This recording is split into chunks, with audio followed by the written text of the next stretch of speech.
Hello again, and glad to have you join us. I'm Michael Nath. Now we begin Business Now from Russia, looking at the impact of the ongoing crisis on the state of the economy and business activities across the globe. Now, Russia's war in Ukraine has disrupted the global supply of parts and raw materials needed to complete a variety of products, from cars to computer chips. According to reports, hundreds of the plants, roughly 10,000 employees, have joined the fight against Russia. Others have fled. A remaining skeleton crew runs its canteens and makes spiky metal obstacles to block Russian tanks and convoys. Production halts have spread across other industries in Ukraine, motivated not just by safety concerns, but also because the war and mass exodus of refugees have closed off roads and railways to commercial freight traffic. Ukraine accounts for only about 0.3% of the world's exports, while Russia's share is about 1.9%, according to a report by the Dutch bank ING.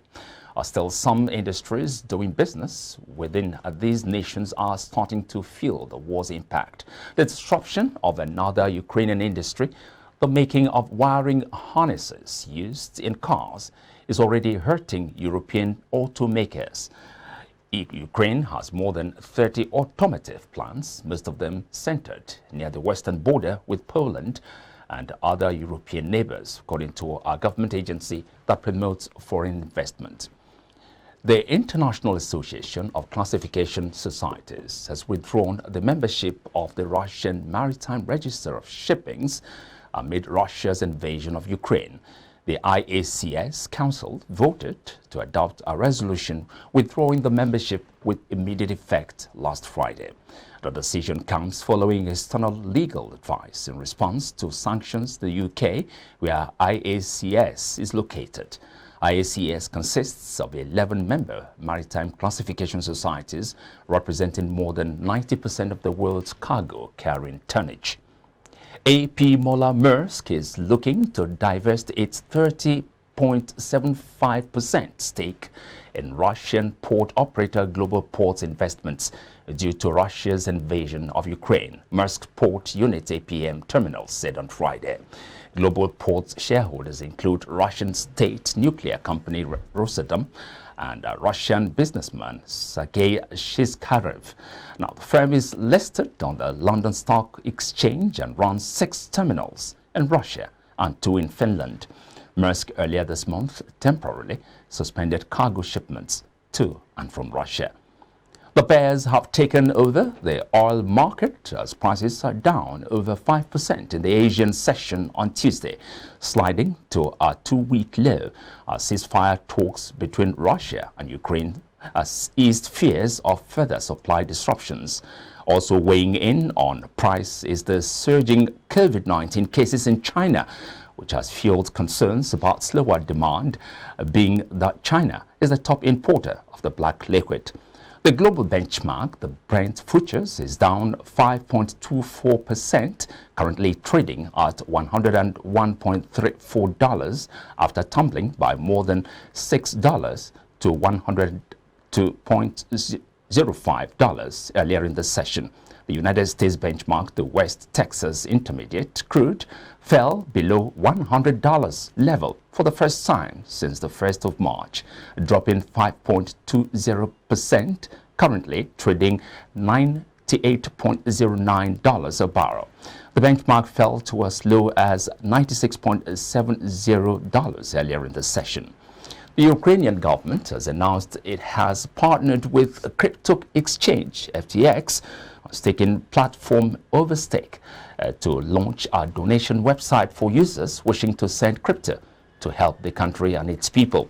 The Ukrainian Ministry of Digital Transformation, in an announcement, explained that the government had launched Aid for Ukraine, a platform that accepts donations in Bitcoin and support people in their fight for freedom.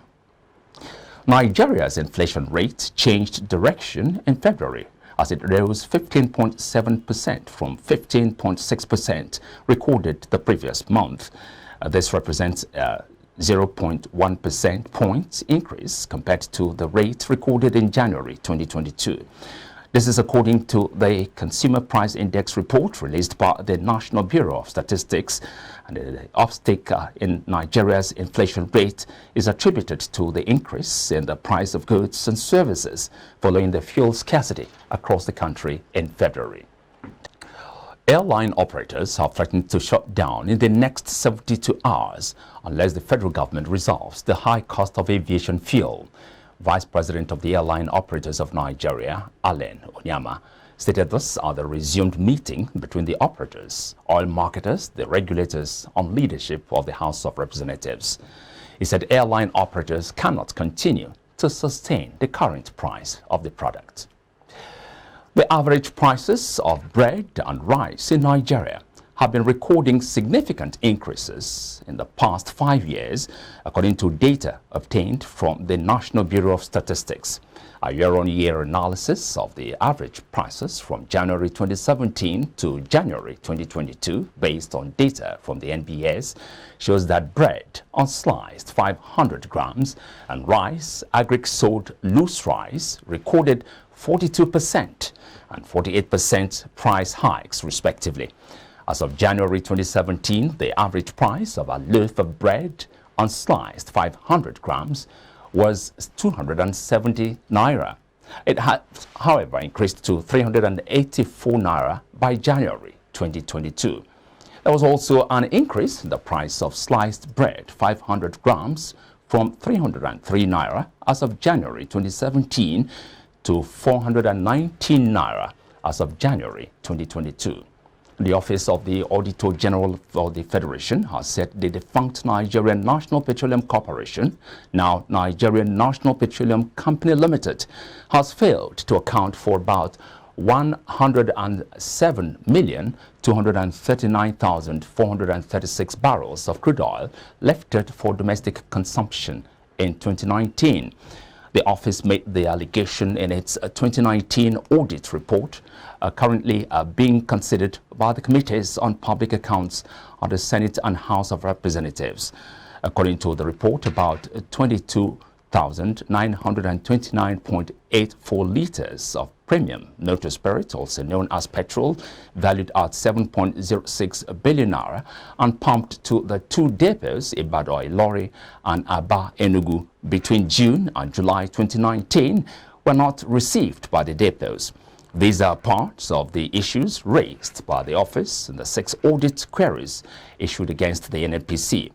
The report noted discrepancies between the amount reported by the NNPC as transferred to the Federation's account and what was reported by the Office of the Accountant General of the Federation. The Central Bank of Nigeria has pegged the minimum transaction limit for corporate and individuals transacting with bank-neutral cash helps at 1 million naira and 500,000 naira respectively. The banking regulator disclosed this in a guideline for the registration and operation of bank-neutral cash hubs in Nigeria released on Monday. It said, quote, the threshold for eligible transactions at BNCH shall be a minimum transaction value of 500,000 naira for individuals, a minimum transaction value of 1 million naira for corporate entities. According to the Apex Bank, it launched the Nigerian cash management system in a bid to reduce costs and improve operational efficiency in the country's cash management value chain in collaboration with the Bankers Committee.